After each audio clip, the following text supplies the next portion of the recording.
Welcome, all you Marvel and MCU fans, to the latest episode of True Believers here on the Fandom Podcast Network. This is the podcast that covers everything that's happening in the MCU and how it relates to some of the comics and what else is going on in that greater Marvel universe. And we got a big episode today. We are going to be covering the last two episodes of Miss Marvel, episodes 5 and episode 6. And needless to say, we might even have a word of the day later on in this podcast because big reveal at the end of episode 6 of Miss Marvel, which we're going to talk very heavily about. But I can't talk about the MCU without, of course, having my brother from another mother. He raids timelines. He bounces around. He might be from another multiverse. I don't know what version of him I'm ever going to get, but I got to welcome him anyway. He is the one and only Mr. Kevin Reitzel. What is up? Good to be back. Yeah, dude. This episode kind of points the directions towards what we knew was coming.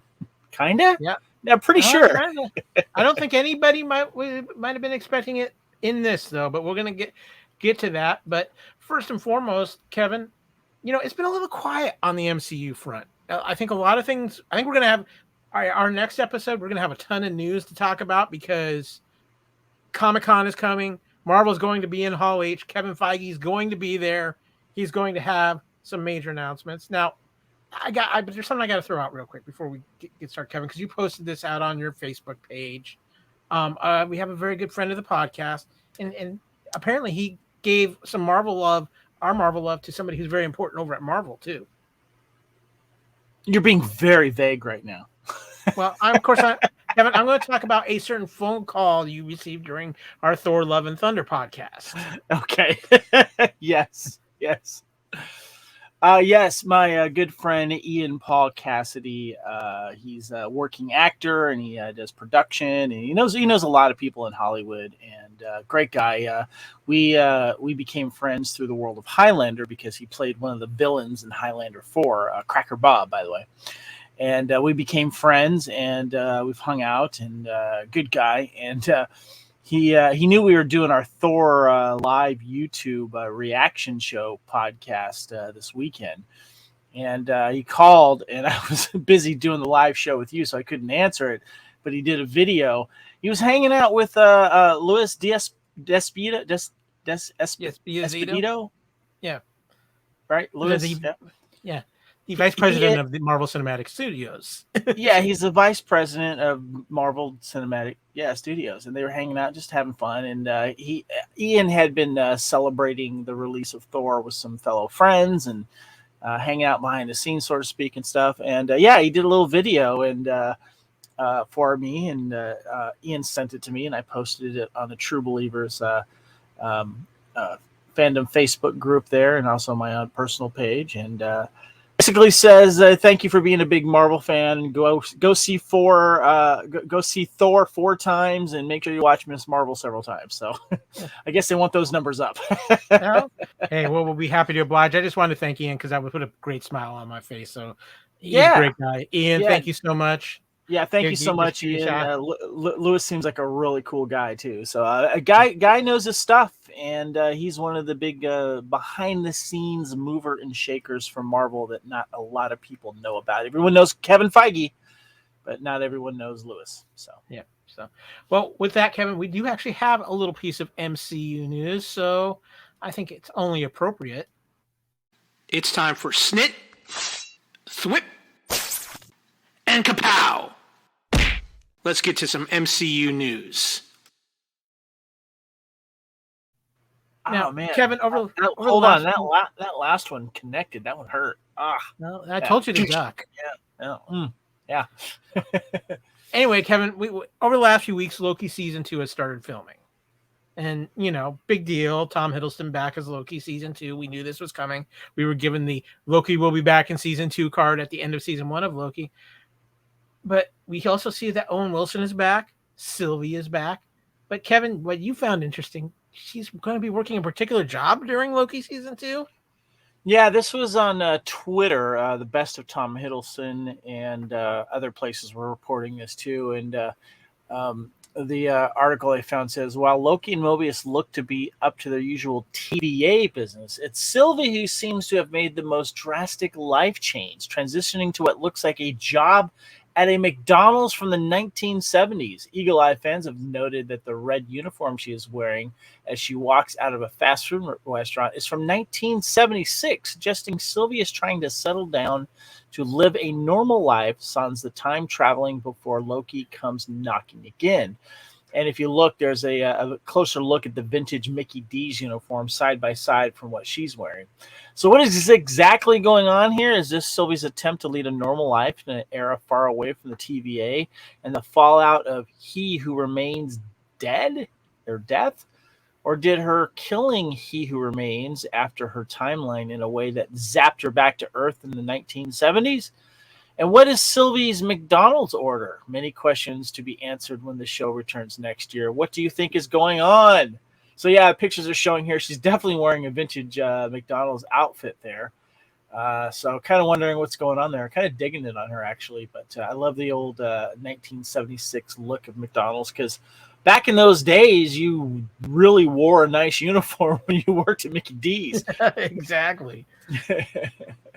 Well, I'm excited and I'm very curious. I think around here we both kind of were a little up and down on Loki season 1, but I'm very curious of what directions they're going to go in, because the one thing with the Loki show, you don't know what to expect. Oh, and by the way, the car that she's walking in front of, a Nomad or Nomadic, that's 70s car. The styrofoam thing that she's holding, like a Big Mac holder or sandwich holder, is definitely in there. So there's definitely some 70s stuff going on there, not just with her uniform. Yes, back in the day when McDonald's gave you all your sandwiches in a styrofoam container. Yes. I remember that. Oh, God, I can taste that Big Mac right now. Yeah.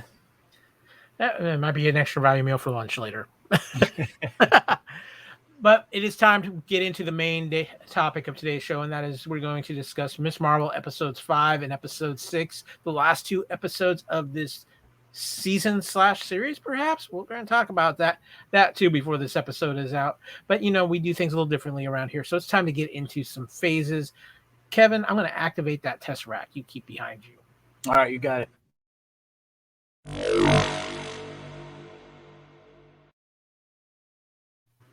Okay, are you all full of that Tesseract energy now? Yeah, I'm ready, man. I got it here. We are doing phase 1, our plot description, and our first reactions, of course, and some comments on the cast. And episode 5, Time and Again, Miss Marvel. Episode aired July 6, 2022, ran about 38 minutes, directed by Shareem Obaid Shenoy. And the plot goes, in India, 1942, Aisha takes refuge in a village where Hassan, an Indian independence activist, offers her food and shelter. They fall in love and have a child, Sana. 5 years later, Najma finds Aisha and orders her to retrieve the bangle. Aisha believes it with Sana and attempts to flee to the new nation of Pakistan with her family, but Najma finds her and stabs her. Hassan and Sana are separated in the chaos. Kamala is able to interact with Aisha, who asked her to guide Sana before dying. Conjuring a projection of stars to lead Sana to her father, Kamala realizes she was the one destined to reunite them. Returning to the present, she finds that Najma's strike had opened the Veil of Nur, but it vaporizes anyone who interacts with it. Najma transfers her power to Kamran before sacrificing herself to close the veil.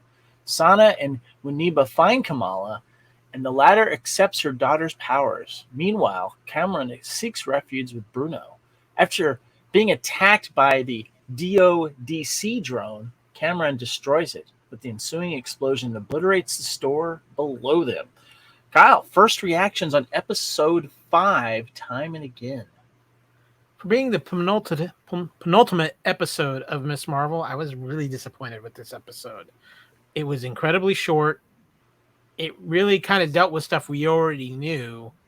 And for really kind of writing the clandestine out completely, especially Nandra's, and opening and closing the veil in such a short time, it just felt like, okay, we're just going to condense all this down and get this all out of the way in this one episode. And they could have expanded this out a little bit, had a little bit more going on with the veil being open and things like that. I thought the stuff in 1942 was interesting to get some of that history. And I just have to say the actress who plays Aisha is absolutely stunning. Mm-hmm. But I just felt like for being the episode before the finale, this should have been so much more. Agreed. There was not enough Kamala in this too. I think they lost a good opportunity for her to really kind of experience the separation that was going on and the turmoil in this country instead of arriving like a little too late.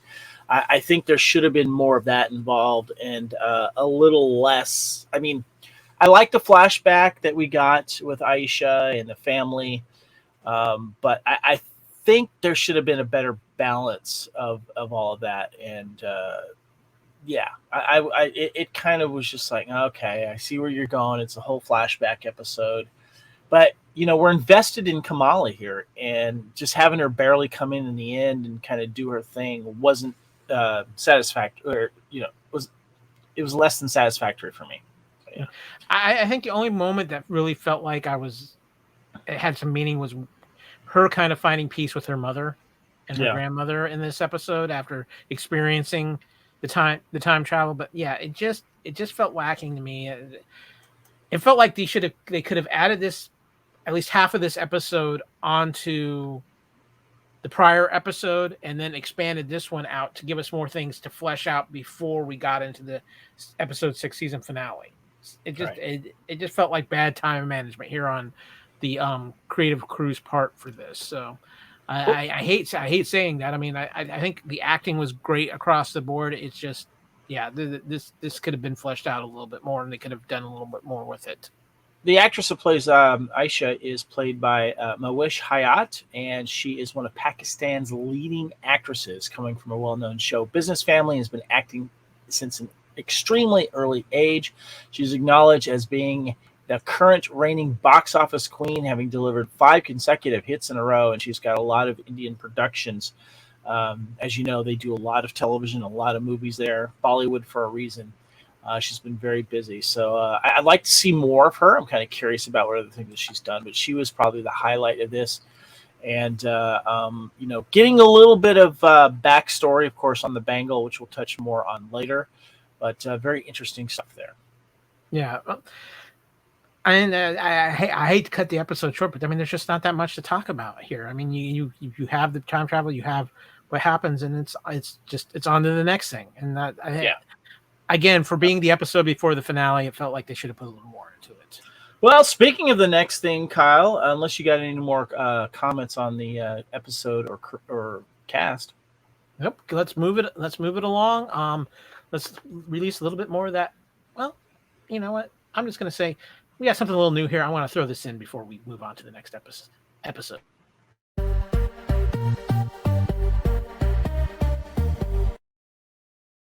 Nice. New toys. Love us some StreamYard here. All right. Well, the next episode 6, the final episode of season 1, No Normal, aired July 13th, 2022. A little bit longer, 47 minutes. Director Adid El Arbi and Bilal Falal. And the story goes, while Bruno and Kamran are on the run, Deaver orders the lockdown of the city and wants to find the latter alive. Nakia, on the other hand, is worried about both of them and turns to Kamala, whereupon she puts together her disguise with a gift from her mother and Kareem's cloth. After a detour, she also meets Bruno and Cameron, who gradually plagued by cramps and ask Kareem for help.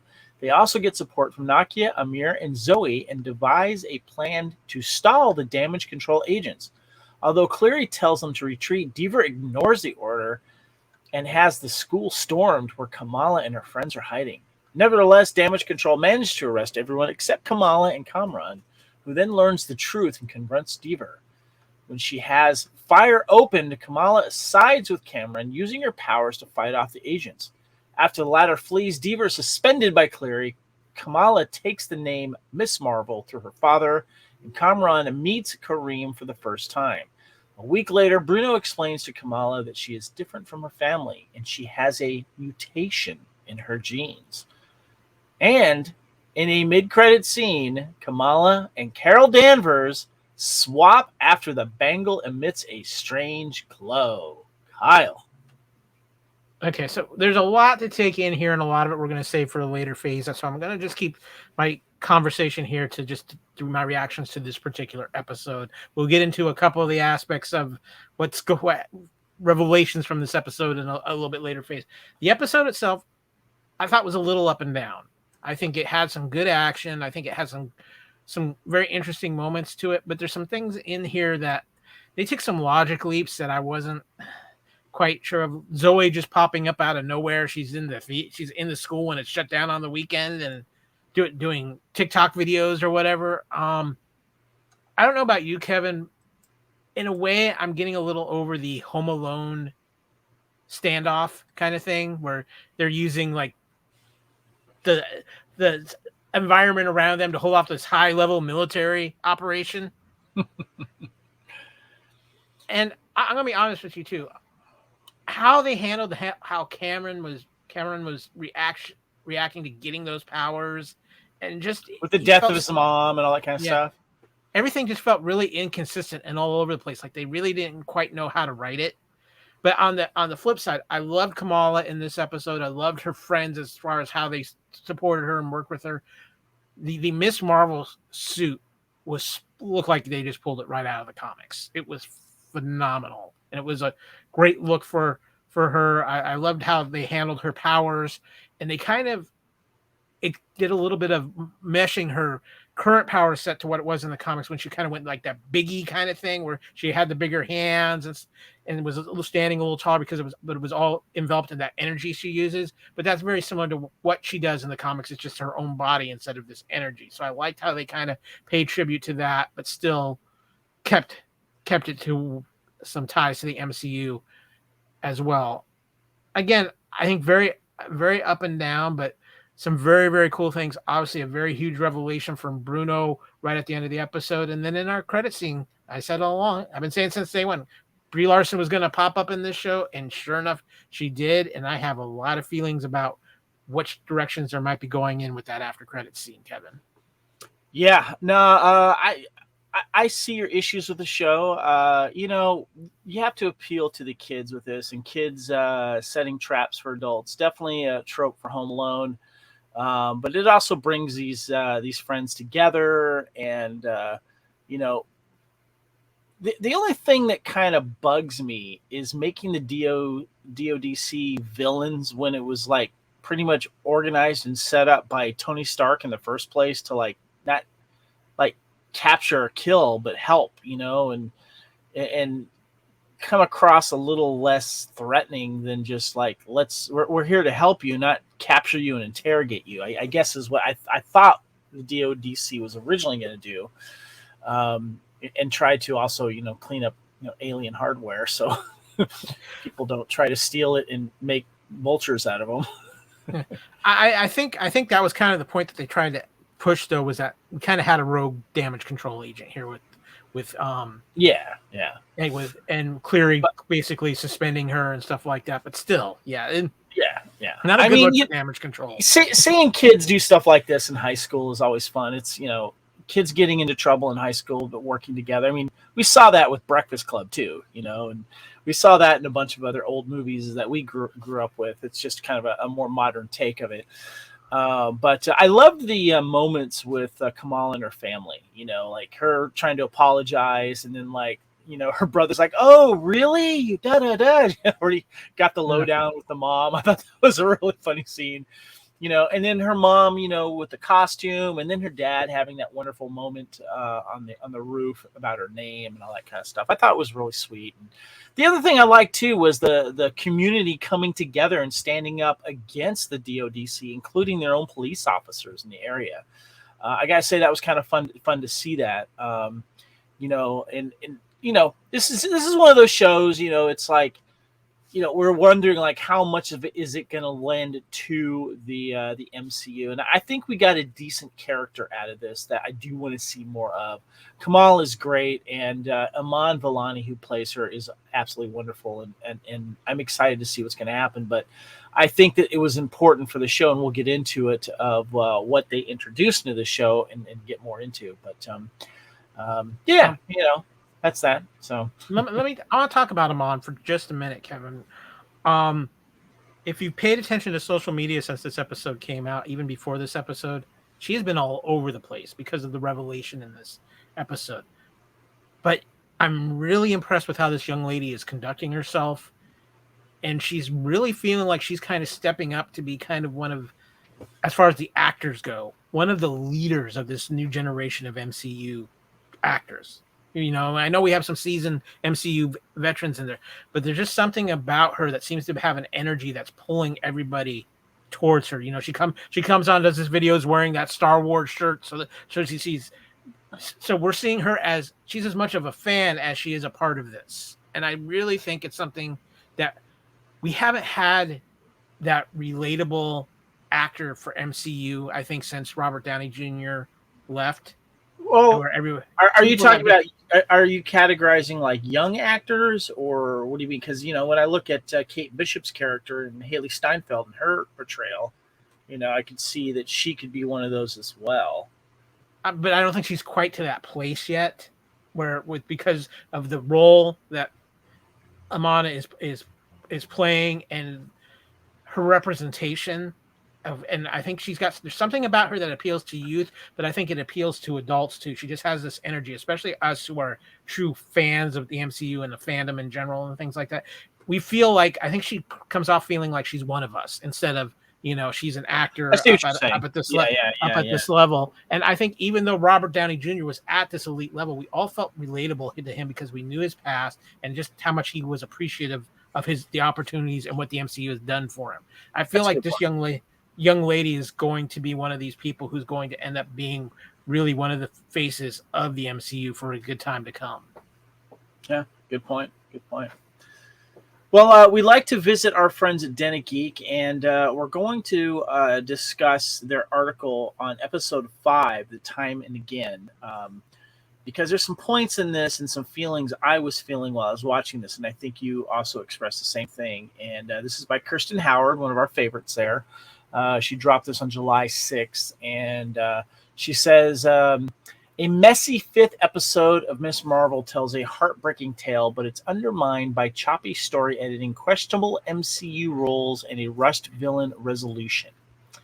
She goes on to say, oh boy, well, we had a good run with Ms. Marvel, 4 terrific episodes in a row, but unfortunately here we are with the penultimate one, and Marvel's 6-episode Disney Plus structure has become massively problematic for the show's core story. Not only that, the MCU's inducing time travel rules get a pummeling while the writers seek to smooth them over with a just go with it attitude. I am currently struggling to go with it. In episode 5, time and again, we find out what really happened to Aisha before and during partition. After the temple raid, in which we see Clandestine discovered the mysterious bangle in episode 3, Aisha abandoned the idea of rejoining them, and she apparently knew that if it would not bring them all happily back to their dimension. Instead, she sought to rest in a small Indian village where she met Kamala's great-grandfather, Hassan, played by Fawad Khan. The two fell in love and made little Sana. But as the country began to split into two, it became unsafe for their family, and when Naja finally discovered Aisha's whereabouts and twisted her arm, Aisha decided that her human family would try to escape the country's escalating violence and clandestine threat. We already knew this attempt to flee would not end well. Najma found Aisha and killed her for her betrayal. Kamala, who had traveled back in time to the night Aisha was murdered, then helped to rescue Sana and Hassan. And they were able to leave on a train across the border. MCU time travel rules kind of make this impossible. If a person travels back in time, they are not able to affect the future. They simply create a branch timeline in which things happen differently. But since Kamala seems to have always been destined to travel back in time and help Aisha and Sana, she is temporarily excused for these rules for reasons. What those reasons actually are, I cannot say. We can certainly find excuses for Kamala's partition journey working out. Perhaps it's simply a case of mystic Noor energy working differently. Who knows?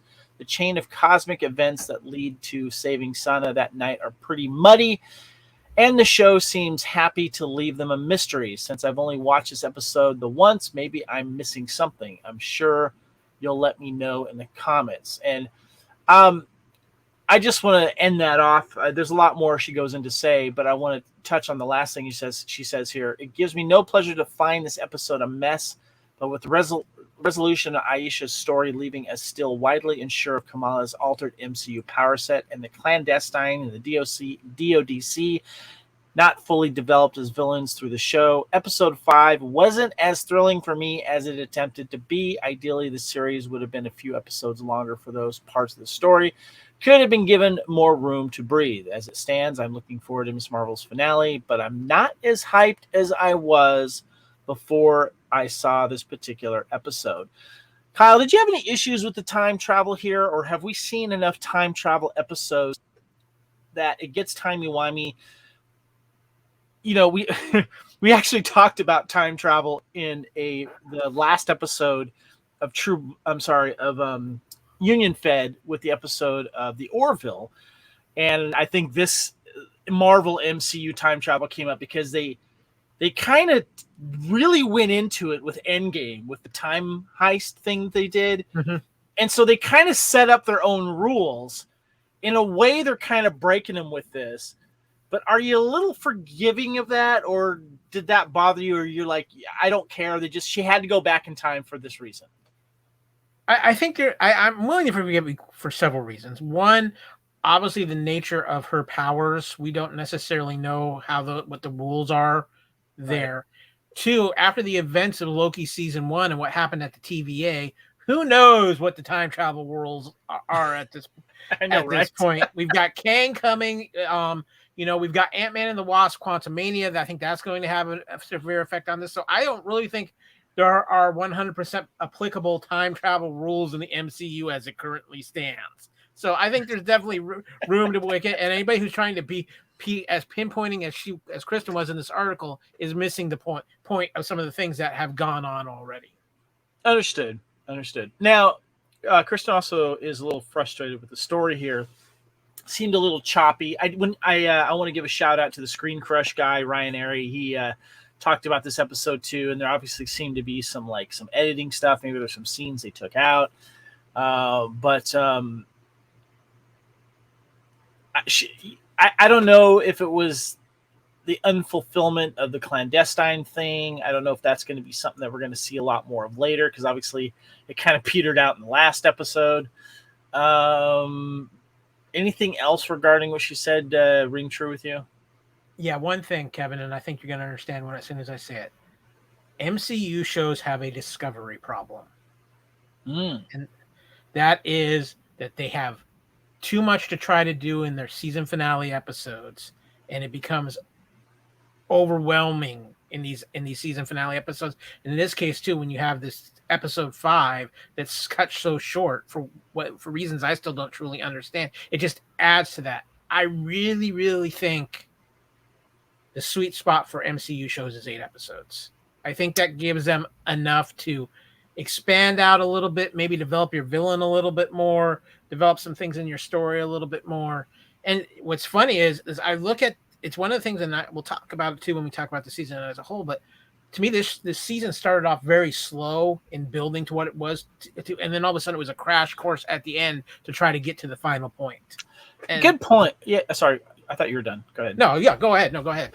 No, good point, because I'm not digging the 6-episode thing with Disney Plus. It needs more time to breathe, and I almost feel like that's a action that's given to the creators. Like, you got 6 episodes.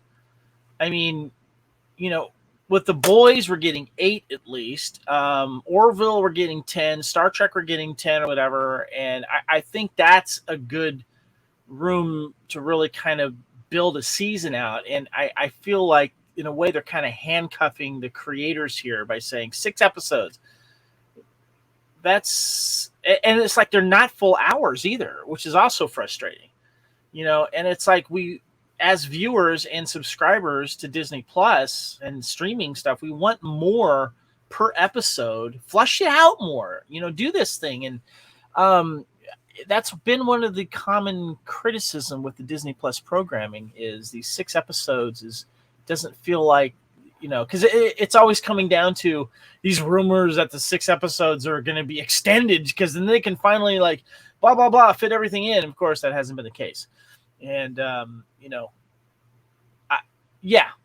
agree with you there. I think that whatever their directive is, they really need to loosen the reins a little bit on that.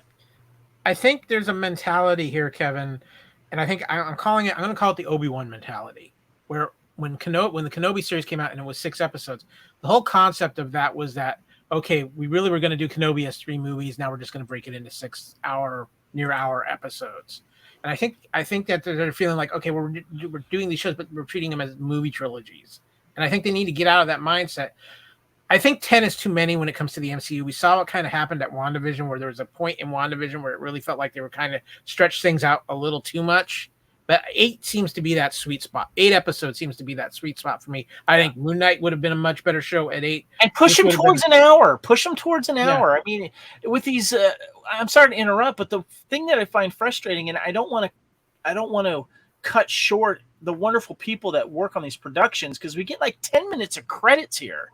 So you don't really count that. At least it feels like 10 minutes. It's at least like 8 to 10 minutes of credit because of all the other people that around the countries that work and, do all the voiceover for, all the different languages. But come on, push them towards an hour, or at least 50 minutes. It's that I can't believe that they're putting these shows together going, oh, we have way too much stuff here or not enough stuff. It's just like, I don't know. It's frustrating.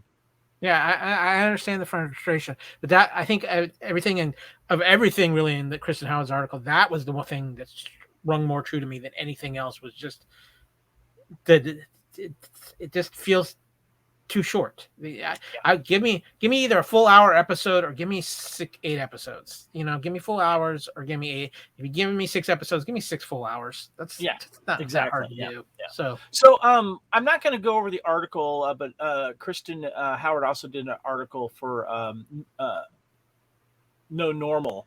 But I did want to just mention the last paragraph. She says here, overall, I would say I enjoyed Miss Marvel, but it wasn't the MCU side of series that really made it work for me. The Clandestine were ultimately forgettable villains, as were the DODC, and I really wish the show had been given at least a few extra episodes to make its key story elements more impactful.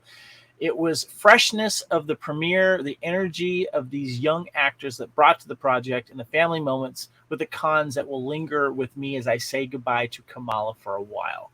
I did want to mention that last one, and we'll get into more of another Denic Geek article when we start getting into the nitty gritty of the last episode. So, but we got another phase coming up, Kyle. Yeah, let me tap into your Tesseract one more time. Oh.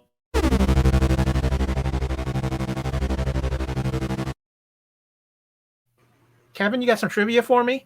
Yeah, I do. Got trivia for Time and Again, episode 5. Of course, we mentioned this before with a runtime of 38 minutes. This episode was the shortest in the series. And the photos of Muniba Khan are real photos of a young Zenoba Sharaf who plays Muniba. So I thought that was kind of cool. Mm-hmm. The only episode in the series which Kamala Khan has the least screen time. Duh. Yeah. And No Normal trivia for episode 6. The Iman gives Bruno and Kamran baseball caps as a disguise. This is in reference to the fan observation that whenever an MCU character needs to blend in, they wear the rather flimsy disguise of baseball cap and sunglasses. Scott Lang points this out in Ant-Man and the Wasp when they say they are not in disguises. They just look at themselves at a baseball game. And, of course, we saw that with several of the Avenger films as well. Near the end in a TikTok reaction collage, Zoe and Nakia are seen doing a video together. This could be a reference to the two characters' romantic relationship in the comics. So there you go.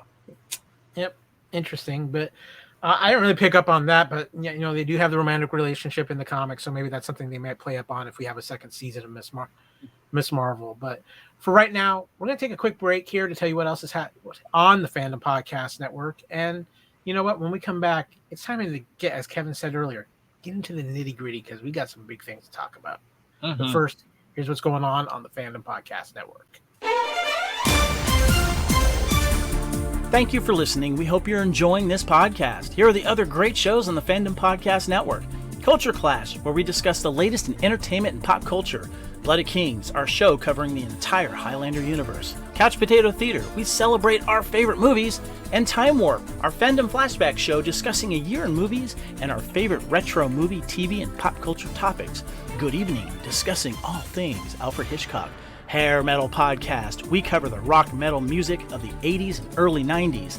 Type 40, a Doctor Who podcast, discussing the time-traveling Doctor Who universe. Lethal Mullet, an action film podcast covering the 80s, 90s, and beyond. Also, check out the Lethal Mullet Network for more great podcasts. What a Piece of Junk, our Star Wars podcast. Making Treks, a Star Trek podcast with a deep dive into the final frontier. The Fandom Show, our Fandom Podcast Network live YouTube show discussing the hottest topics in fandom. The True Believers MCU podcast, discussing the Marvel Cinematic and Television Universe. Union Federation, our Star Trek and the Orville Show. And we're proud to welcome the BQN Network to the Fandom Podcast Network. Please visit our friends on the BQN Network, a Star Trek Universe podcast that also includes your favorite topics, movies, history, superheroes, and more. You can find the Fandom Podcast Network on YouTube. The Fandom Podcast Network is also on all major podcast platforms. The Fandom Podcast Network audio master feed is on Podbean at fpnet.podbean.com. You can find the Fandom Podcast Network on Facebook, Twitter, and Instagram. You can email us at fandompodcastnetwork@gmail.com. Thank you so much for listening, and remember, respect others and enjoy your fandom.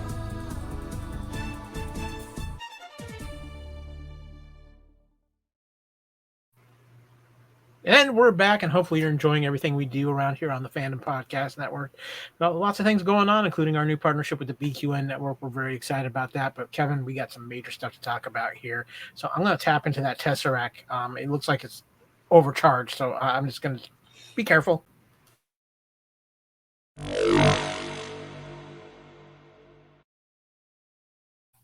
I smell some singed hair. I think we've pretty much covered episode 5, time and again. We really want to get into episode 6 here, No Normal, right? Yeah, lots of big stuff. Yeah, there's stuff to hit here. So just a couple of things I pulled. I want to say, first of all, Bittersweet Ending, Kamala reconciles with her family and they accept that she's a superhero. She earns the acceptance of the community for her heroism at the high school by protecting Kamran from damage control, while Agent Deaver is unceremoniously fired for her actions, making her no longer a threat. However, Cameron is forced to leave the country for his own protection, so he and Kamala might not see each other again, and Kamala switches places with Carol Danvers, leaving the audience wondering where she is. And based on Carol's "oh crap" expression, it cannot be anywhere good. Now, before we get into the Carol Danvers discussion here, I want to ask you about Kamran real quick. What is your knowledge on him in the comics? And of course, they're going to see him again, right? He's got a lot of power going here. Yeah, and as far as the comics go, I'm not that familiar with him. Again, I'm not that familiar with the actual Miss Marvel individual comic that much. I'm more familiar with her appearances on, like, in Champions, where she's been teamed up with other people, so her Avengers appearances, things like that. But from my understanding, Cameron's kind of a mixed bag. He kind of is like shades of gray here. So it's going to be interesting to see how they play it out. And to be honest with you, too, they've made so many changes from the comic books to here that I think with the Miss Marvel characters, a lot of different things can happen along here, Kevin. But I'm curious to see how it's going to play out. But we got some. Are we at a point where I can bring up the word of the day? Because it's pretty important. Hold on. So, as in the mid-credit scene, Kamala and Carol Danvers swap places after the bangle emits a strange glow. Now, I want to go back to that scene real quick, Kyle. Okay. Kamala's in her superhero outfit, and she lays back on the bed, and the bangle's making a little buzzing noise. Let's flash back to Shang-Chi in the rings. And yes, I watched my friend Ryan Airy, a Screen Crush, saying that there's a possibility here that this might be related, that the other bangle that we still have yet to see. Might also have some relationship with the Ten Rings. Before we get into the M word, Kyle, I think we need to discuss that part because that was important. Because I loved how we got the tease of the M word. You guys know what that word means. But I need to talk about the Bengals. Okay, then I'm going to have to talk about some comic book tie-ins right here and right now. Please, please hit on. That's why you're here. You big comic book nerd. I know. I'm just trying not to step on phases, but I think the only way to properly explain this is to go into some details here. My personal opinion. This ties into a classic thing in the original Captain Marvel comics when it was Marvel who his sidekick in the Marvel comics was Rick Jones. Now, for you MCU fans, you probably haven't heard the name Rick Jones. We haven't heard the name Rick Jones yet. But in comic book fans, he is the eternal sidekick of the Incredible Hulk. He's been the sidekick to many a Marvel superhero. He was the guy who brought the Avengers initially together. He was Captain America's sidekick for a while. He's a pretty famous character within the comic realm of Marvel Comics. In the Captain Marvel run, when he was Captain Marvel's sidekick, he and Captain Marvel were connected by something called the Negabands. Captain Marvel had a set on his wrists. Can you say that again? The what the bands? Negaband. The Negabands. Nega? N-E-G-A. N-E-G-A. Nega. Okay. Like, think negative. Think Okay. negative. And Negabands. Gotcha. Rick Jones found another set of Negabands on Earth, and he put them on. And when he would clap them together, he would trade places with where Captain Marvel was. And where Captain Marvel was trapped in a dimension called the Negative Zone. All right. So hence the Negabands. Which, by the way, real quick, is where Ryan Airy thinks from Screen Crush is where the other Bengal is. Which is a very distinct possibility. And that maybe the Noor dimension is actually the what they call the Negative Zone in Marvel Comics.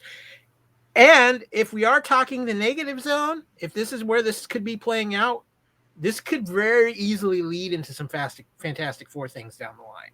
Because the Fantastic Four are very tied to the Negative Zone. In this case, what I'm wondering is if Carol Danvers in her travels, and maybe this is something we'll find out in the Marvels, ends up somehow in the Negative Zone. Kamala gets this bangle, activates it, and she swaps places with Carol Danvers in the Negative Zone. So now Kamala is in the Negative Zone, and Carol Danvers. And if you look, and there are close-up shots of this on the internet, she does have some kind of wristbands on.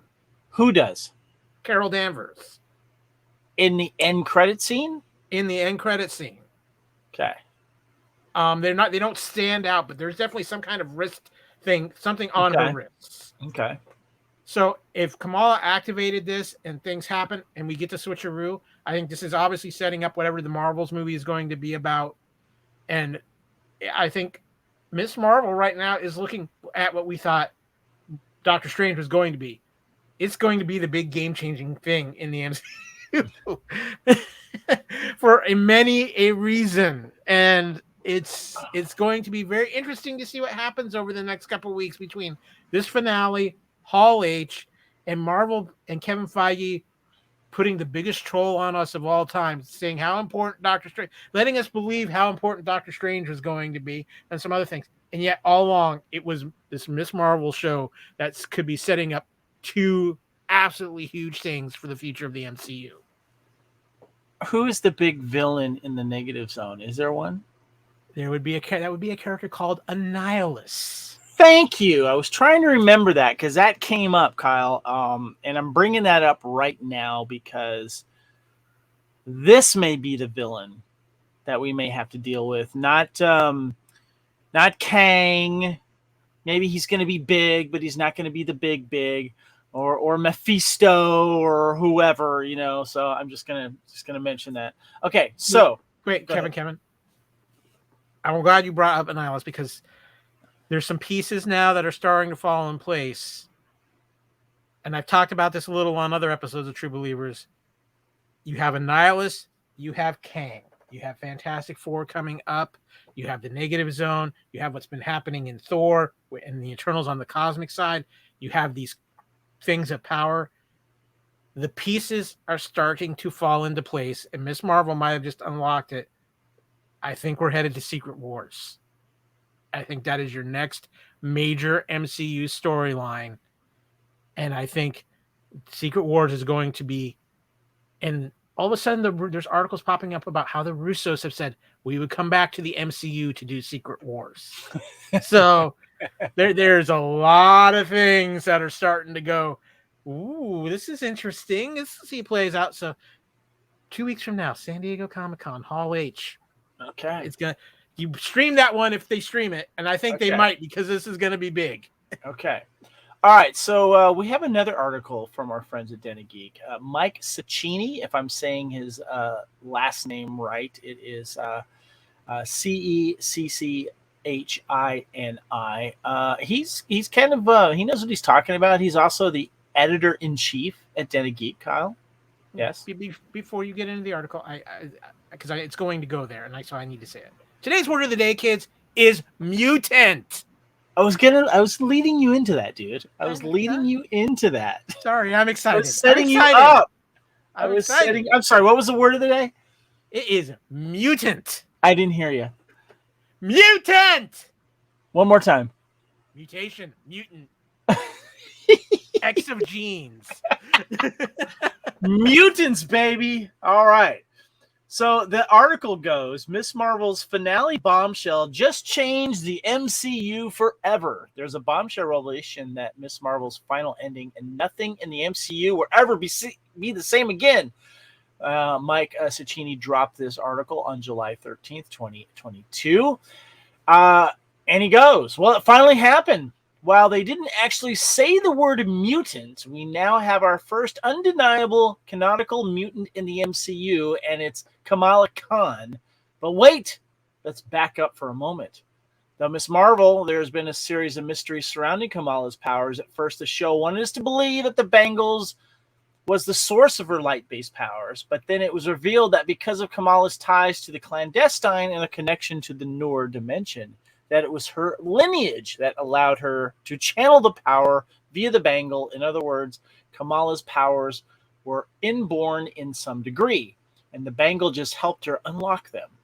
But in the season finale of Disney Plus, Miss Marvel Episode 6 revealed that there's something else behind Kamala's power, and it's the first official major signpost to the X-Men coming to the MCU. And the first thing that he asked, Kyle, is Miss Marvel a mutant? We know why you have accessed the Noor, quote, and now you can wield it, Bruno tells Kamala in the closing moments of the episode. But when I compared you to the rest of your family, something seemed off. There's something different in your genes, like a mutation. And then, of course, if you listen closely, right after Bruno utters those words, you'll hear a quick tease of the X-Men, the animated series theme song. Of course, we saw that in we heard that when we saw Patrick Stewart show up as Charles Xavier in Doctor Strange in the Multiverse of Madness. Kyle, did you notice this music? Oh, I very much noticed. Because I didn't. I noticed this music I didn't right watch away. It's pretty distinctive. That those first few notes, they're kind of. The best comparison I can think of is you recently did your hair metal where you talked about Guns N' Roses and I'm sorry, say that again, Kyle. You recently did your hair metal episode where you talked about Guns N' Roses and a certain guitar riff on a particular song. Mm-hmm. The first notes of the X-Men animated theme to X-Men fans, that's like hearing the first notes of that particular song. I need to bring something up before I forget it, Kyle, that I found fascinating listening to my buddy Ryan Airy there on Screen Crush, that the Inhumans came about because of Fox owning the right to the term X-Men and mutants. So the Inhumans were brought up to basically showcase another way to say mutants. Okay, so can I give you a brief history lesson here, and for our listeners out there who might not be familiar with the comics? Sure. Back when Fox had the rights to all the X-Men things, and Marvel didn't think they were ever going to get the rights back. This is before Disney bought Marvel and everything like that. Marvel made the conscious decision to actually take what was for so long their number one comic book, the X-Men comics, and almost back burner them because they knew they couldn't do anything movie rights with them. that Fox had the rights. They'd have to work with Fox, give them money. Real quick, Ranieri did clarify they couldn't come up with any new mutants Right. and name them as mutants. So this is why they went with the Inhumans direction to do this with new characters. So here's where it gets interesting. The Inhumans have been around Marvel Comics for a very long time. In fact, a couple of the members of the Inhuman family have even been members of the Fantastic Four at different times. Crystal, who is one of the members of the Inhumans, very famously so, she had a relationship with Johnny Storm. The Inhumans are actually altered genetic people who were created by the Kree, who we know very much in the MCU, Kevin, thanks to Captain Marvel. Yeah. Who would be exposed to something they call the Terrigen Mist. And if they had the right genes, the mist mutated them and gave them powers. Mm-hmm. If they didn't gain powers, they became what they called Alpha Centaurians, which is basically kind of these mindless people. And they would get exposed. The Inhumans themselves were focused upon the main royal family. And Kevin, we are familiar with a member of the leader of the Inhumans in Black Bolt, who was played by Anson Mount in both the Inhumans, the very bad, short-lived Inhumans TV show that spun out of Agents of S.H.I.E.L.D., and, of course, Anson Mount showing up in Multiverse of Madness. So after all the movie stuff happened, Disney buying back and getting Fox back, now they can use Mutant again. They can use X-Men. This is why, too, when we had the Quicksilver quandary back, where, you know, in the X-Men books he was called he was Pietro, but he was Quicksilver in the X-Men, but Pietro in the MCU, or whichever way it was because of that. That was why, because Fox had the rights to one particular version. So yeah, we know all that. We know all that. Yeah. So, but I mean, so that makes it very interesting. You could still technically, Kamal could end up being Inhuman, but I don't think Marvel's going to go there because they've kind of burned that bridge. Well, hold on. Mike goes on to say, what about the Inhumans? In the comics, Kamala's powers were activated after a Terrigen bomb detonated over New York metropolitan area, and the mist made its way to Jersey City. Any human who had latent Inhuman DNA in their genes found themselves activated with wild and unpredictable powers. So then why did the MCU change Miss Marvel's origins from being linked to the Inhumans to being linked to the X-Men? It's kind of a funny story. Yeah. And he goes on to story. Yeah. So to explain kind of what I said, Miss Marvel was intended to be a mutant when they first created her. She was not intended to be an Inhuman. Are you talking about in the comics or for the Disney Plus series? In the comics. She was intended to be a mutant, but because of everything that was going on in the push for Inhumans, that's where we got this.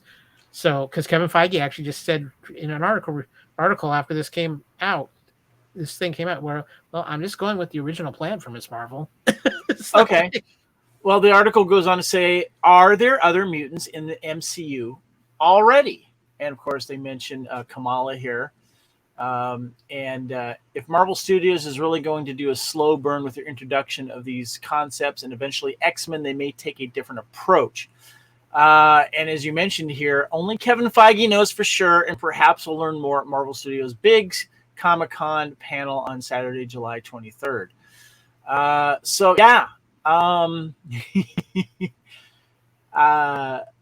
Your thoughts on that, Kyle? So here's what I think they could be possibly setting up, is that the X-Men have been around and they have been hiding. Maybe they're the stuff of myth and legends, and something's going to happen to reveal them. Let's also discuss the fact that there's another mutant character who is greenlit for a film, and he is going to be part of the MCU universe. We don't know when it's going to happen, but Deadpool 3 is going to happen. Ryan Reynolds has said this. Disney has said this. I think there's been talks of Taron Egerton. Well, hold on. Is he a mutant because of what the first movie told us? He was kind of put through these experiments. Now, in the comics, he's always been a mutant. Yeah, but in the movies, Deadpool was experimented on, and that's how he got his power. Technically, he was a mutant, but the experiments activated his mutant ability and increased him like multi-fold. I see what you're saying. So one of those latent things, then, right? Yeah, one of those Okay, latent gotcha. things. All right. Okay. So, there's been a lot of talk lately of Taron Egerton from the Kingsman series talking to the MCU about possibly playing Wolverine. Whether there's any truth to that, who knows? But the X-Men are there. This is our first step. If anybody's going, oh my God, we've had the word Dimension Mutants and are expecting the X-Men to pop right around the corner. It's not happening. They're going to slow burn X-Men because they're going to make sure they do it right. But I think we're going to start seeing those seeds planted more and more. Okay, so when do you think we'll get the next notification of or tease of that? She-Hulk? No. Honestly, we might get a drop, one or two, maybe a hint in Ant-Man and Wasp: Quantumania because of what's going to be going on with that. Which is coming out next May, I think. Yeah, next May. It could be possible too. We have some big stuff coming up. I think the focus though really is going to be on, you're going to see a lot of focus shift to Wakanda Forever because they're introducing Namor the Submariner in that, and that's a pretty big deal. And I think it's going to be shifting to focusing on Fantastic Four. I really think maybe our first really next big hint of X-Men might even be a stinger at the end of Fantastic Four. Let's talk about Carol Danvers. Okay. Let's talk about Carol Danvers. She shows up, switches out with Kamala. By the way, I'm just gonna say this, looking really cute. Mm-hmm. Brie Larson always looks good. Brie Larson in that little outfit she had going on, kind of a casual Captain Marvel thing going on. Did it look like to you that suit had been through some battles? I hadn't noticed that. I've watched this episode twice, but yeah, so I don't know. I didn't get that feeling. I'm just wondering what was going through her head when she's like looking at this girl who is a super fan of her, and she sees the picture of her, because she broke through the door. She sees all the posters everywhere.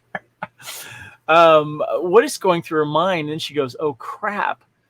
So, question: does she know who Kamala is before this happens? No, absolutely not. So, what is she saying? Oh crap! To, do you think? The fact that she realizes she's on Earth and she's not supposed to be there. So I have a feeling she was probably in the middle of something when this change happened. Yeah, but what is she thinking? What do you think she's thinking when she sees all of this this fangirl stuff going on about her? Well, she's probably just she's taking it all in. She's probably like, what the hell is going on? Sees all this stuff. It probably helps her realize she's on Earth. And the oh crap is that she's on Earth, and how did she get here? What I am really hoping, Kevin, is when the Marvels comes out, which is where this is going to follow up at. The first scene we get is her walking down the stairs and getting confronted by Kamala's parents. That would be really cool because it would justify all of the nerdy fandom that Kamala has had towards her hero, and that would be a really fun scene there. I like that idea. Okay, so let's talk about the Marvels real quick here. Obviously, we're going to get Kamala as Miss Marvel. We're going to get Captain Marvel, Carol Danvers. We're going to get Monica Rambeau. Yeah, Monica Rambeau, probably under the name Photon would be my guess. Photon. And who else do you think we'll get? It's hard to, honestly, it's very hard to say because I'm not quite sure what direction they're planning to go with this. This is filming now, though, right? Yeah, it's filming now. I'm going to suspect some more Kree stuff. I think we'll get a little bit more information about Kamala. I think as far as her powers go and what's going on there. I think how they incorporate Monica Rambeau as Carol Danvers is going to seek her out. And my question is this. Let's rewind back to the stinger of Shang-Chi. Carol Danvers was on Earth. She wasn't a hologram. She was on Earth in that scene. Do we know she was on Earth? Yeah, because she's standing there with Bruce Banner. So my question is... Do we know they were on Earth? Yeah, we know they were on, because remember Wong teleports them to the meeting room and... Okay, yeah, it's been a while since I've seen my question is, I think the answer we need to find out is, where is this Miss Marvel show within the MCU timeline? Well, that's a good point. So yeah, okay, curious. Yeah. Because And then could they be tying in? I was going to say, ahead. could that be their way to tie in the 10 Rings into the Marvels as well? Yeah. That because this should take place after Shang-Chi. So Carol has to have been up to something regarding the events of Shang-Chi. And it would feel like this is a natural, Miss Marvel is a natural story that takes place after that. And that might be another reason why Carol Danvers is going, oh crap, Well, I'm just going to throw this theory out too. Maybe Carol Danvers goes to check out where the signal was being received from Shang-Chi's rings. And then get calls back by the Bangle. And Kamala's wherever she was at, checking out the signal from the 10 Rings. Well, the Bangle has definitely been interesting. You think she's having a manic Monday? Among other things. And I know exactly what you're doing there. Get it? Bangles, manic Monday. Well, I mean, are we sure that wasn't what Joe Burrow was wearing in the Super Bowl? The quarterbacks wear that big wrist thing on their wrists. That wasn't as good. Good. Okay, so anything else? Okay, I guess what I'm getting at is what is speculating, because that's what we do here. Instead of guessing what's going to happen next episode, what's going to happen with the Marvels? What is that going to lead into the Secret Wars a little bit more and tease into that? I think what happens with the Marvels might actually tease more into what could be Fantastic Four. I think there's a lot of pieces floating around in the MCU, and it seems like to me right now, whatever path the Miss Marvel is on, seems like it might be. We've got all these pieces, and she's the super glue that's going to glue them all together. Whatever's going on with Carol Danvers, Miss Marvel, things like that. I think they're the pieces for the major story that's coming in the MCU, while we're going to have some of these other stories going on as kind of side stories as we go. I think we need to focus on what's happening in the Marvels, what's going to happen in Ant-Man Wasp Quantumania when Loki season 2 comes out, and Fantastic Four. And I think that I truly believe all those who have been like saying, oh gosh, the MCU is kind of suffering right now. It's been slow. It's been in a rut. I think by the end of Fantastic Four, a lot of people are going to start having that feeling like when they saw Thanos at the end of Avengers. They're going to go, okay, now I got it. I really think we're headed to that. We're not getting the villain, the big villain is that a lot of fans thought we would get, which I find interesting. I honestly, I don't necessarily suspect that we could have like that major villain like Thanos even at the end of Fantastic Four, unless at the end of Fantastic Four, we see Doctor Doom. If Doctor Doom is not the main villain of Fantastic Four, which I really hope he's not, I don't want him to be. We need to save Doom for bigger things. But if we see Doctor Doom at the end of Fantastic Four, whether it's in the final credit sequence or Stinger, guess what? Well, we'll see Von Doom, obviously, just not Doctor Doom yet, right? No, I would think, but it's hard to say. Fantastic Four is they've got a lot of things, directions they can go with that, and I'm going to be very curious to see how they play that out. Okay, we got one more phase there, Kyle. I want to bring something up. Okay, let me just hit that Tesseract one more time. I'm going to just give it a good kick.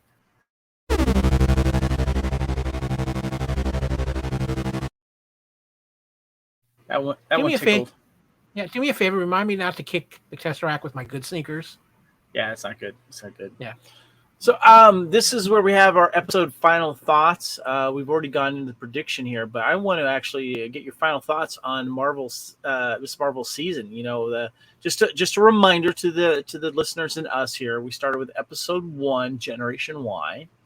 Of course, that's where Kamala Khan attends Avenger Con, only to discover that she herself might have superpowers. Episode 2 is Crushed. Kamala and Bruno explore the source of her newfound powers just in time for a perilous adventure. Episode 3, Destined. Ahead of Amir's wedding, Kamala must face grave consequences due to crucial decisions she makes. Episode 4, Seeing Red. Kamala travels around the world to solve the mystery of the bangle and her family's history. And then we just discussed Time and Again and, of course, No Normal. Thoughts on the entire season as a whole, Kyle? As a whole, I think Miss Marvel. First of all, let me clarify. I think Miss Marvel was aiming for a different audience than what I am, what you are. Agreed. Yeah, and that's okay. That's all right. That's okay. That's all right. I'm taking that into consideration. For me, I'm probably going to say overall, Miss Marvel was a good season. I think it was very inconsistent, but I think as far as the development of the Miss Marvel character itself, I think they did a good job with that. I think the story was up and down. I think that I love the representation. I loved her family was excellent in this, and they were the selling point of this. I think Marvel has, again, been trying to do a lot of different approaches to things in this current phase, and I think we saw it again here. For me personally, I'm not the audience that this show was necessarily aimed at, but I enjoyed this series. Even with its inconsistencies, I think we have a star on our hands with the young lady playing Kamala. I think she's going to be a big part of the Marvel Universe going forward, and I think she's going to bring in a new generation of Marvel fans. So I think this is going to be one of those series too, Kevin, that as more time goes by, we're going to look at this as a very significant series into the whole puzzle that is the greater MCU. But for right now, I'm going to say it was a average to good series. It had its moments. I would say it's probably about a 6.5 out of 10 for me personally. But I think, like I said, we might reevaluate this later on down the line, depending on which direction some things go. Give me a rewatchability scale here. Would you rewatch it again?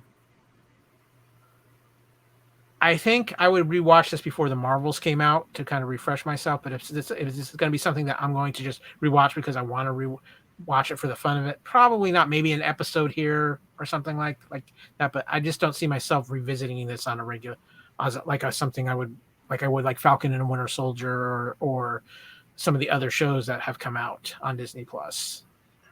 Yeah. First of all, I my favorite moments in this series were the family moments and learning about the Pakistani culture as well, and also the talent coming from,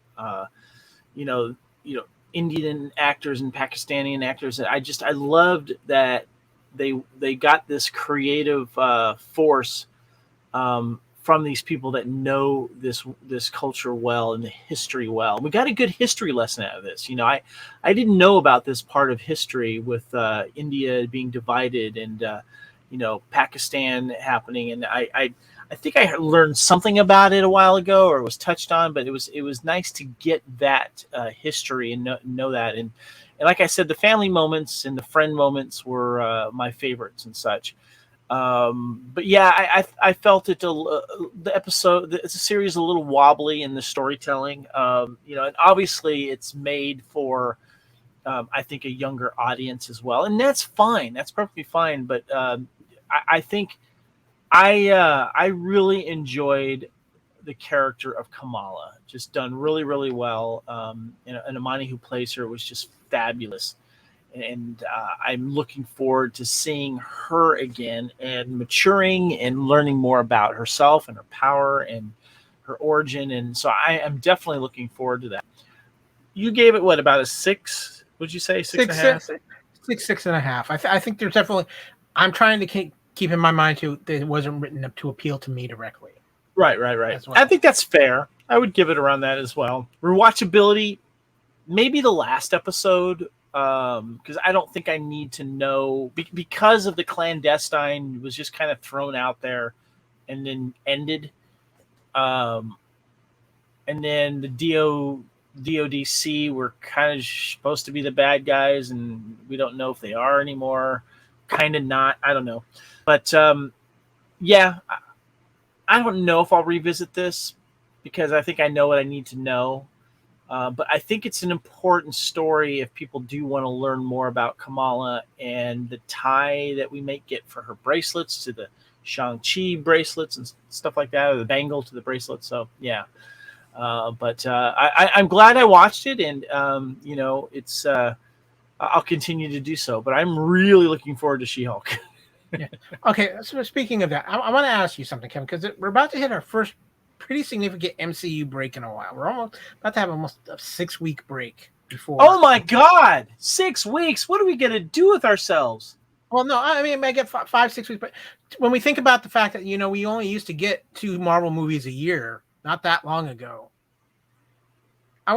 There's 2 things I want to ask you, and one of these questions actually comes up on the Midnight Boys podcast, and they were having this discussion about this.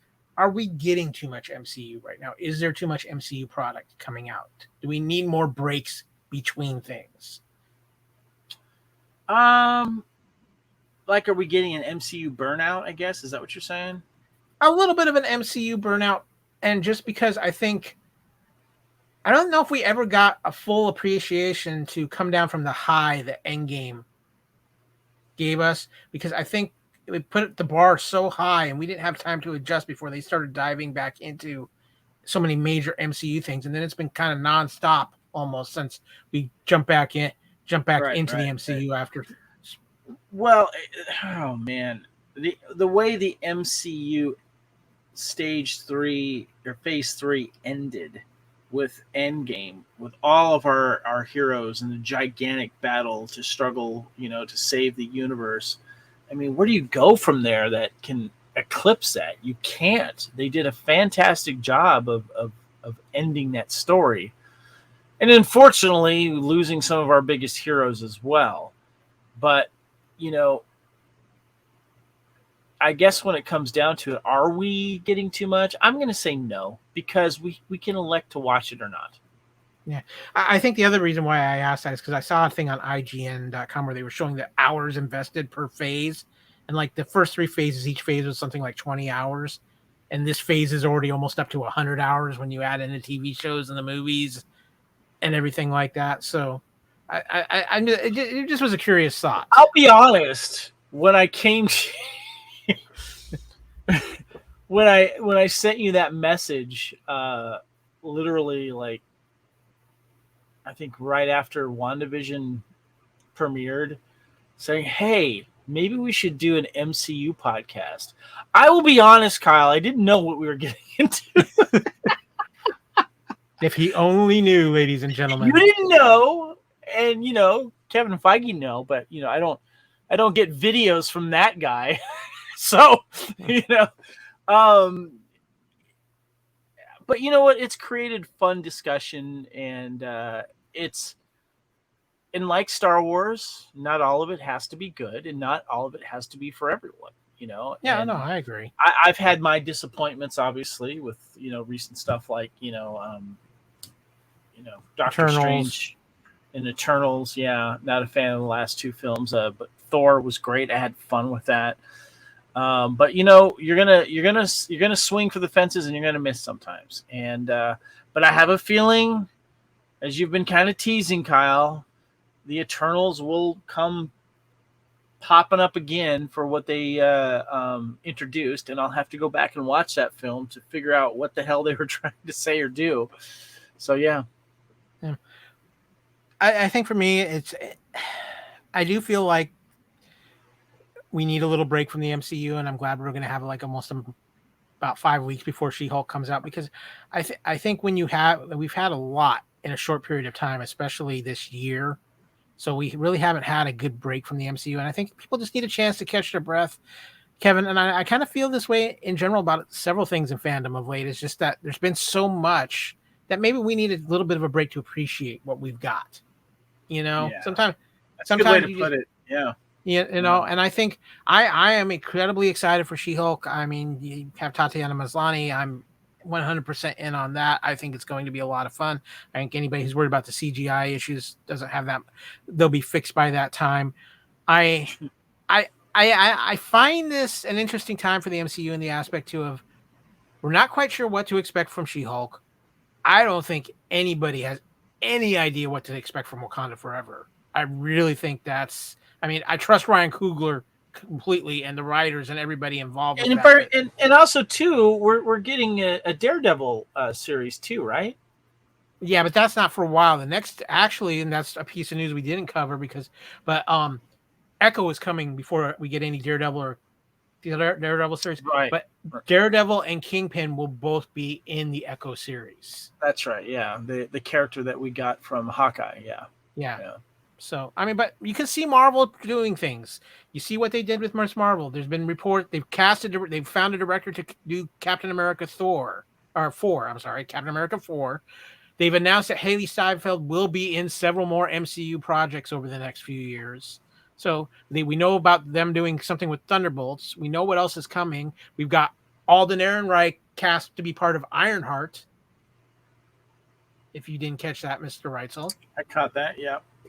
So the pieces are moving into place. I really think on the 23rd, when Marvel has their Hall H event, I think they got a ton to drop. And I think, Kevin, we're going to end up having to do a special episode of True Believers just to talk about all the news that comes out of Hall H. It's true. That's true. So, well, that's it for Miss Marvel. It was a good run. Yeah. Do you have your bangle on? Because I'm going to put mine on, and we'll swap places. You can be in Florida and deal with the humidity, and I'll take the nice, good weather in Santa Barbara for a little while. Oh, I'm so sorry it broke. Yeah, sorry. Mm-hmm. Yeah. I was kicked the Tesseract again, but anyway, thank you all for listening. You can find the True Believers podcast on either the master feed for the Fandom Podcast Network at fpnet.podbean.com. You can also find us on our YouTube channel. Kevin, we got fun things going on that YouTube channel lately, don't we? Yeah, we've been putting a lot of video up there with our different shows, of course, with the Union Fed and Blood of Kings. And yeah, so we're going to be doing more as well. Make sure you check it out. Subscribe. Give us a like. Yeah, we love to have it. Of course, you can find us on Facebook, Fandom Podcast Network. Join our wonderful True Believers page on Facebook as well. We keep you updated with all that's going on in the MCU. You can follow us on Instagram at Fandom Podcast Network or on Twitter at FanPod Network. Kevin, where can people find you when you're not creating star trails for people to follow so they don't get lost? You can find me on Twitter and Instagram at Spartan_Phoenix, of course, over in our True Believers Facebook group as well. You can find me on Facebook. And you can find me, Kyle, on Twitter at AKyleW or on Instagram at AKyleFandom. Kevin, I got one piece of business we got to take care of before we get out of here. First of all, I got to give my man credit. He did yet another phenomenal job on the notes for this show, just like he did with Thor: Love and Thunder, and like he always Thank you, does. sir. Got to award some Excelsior points. You did a phenomenal job with Thor. We didn't get a real chance to talk about that because that was a big thing. And you know what? Miss Marvel's got me feeling good. I'm excited about what's going on there. I'm going to award you 5 big Excelsior points. And you know what that's going to get you, sir? Did I bank some? You did bank. So yeah. So I'm going to cash it in. Let's cash it in. You are going to get a 1-year traveling tour with the new Asgardian players, where they will cast you with whatever role they need you in for their productions on New Asgard. So we're talking about Born Loki. Mm-hmm.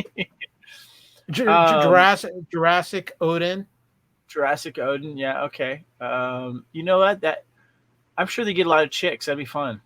Yeah. Hemsworth Thor. That's right. Yeah. The Luke Hemsworth Thor. Yeah. And not Melissa McCarthy as Hela.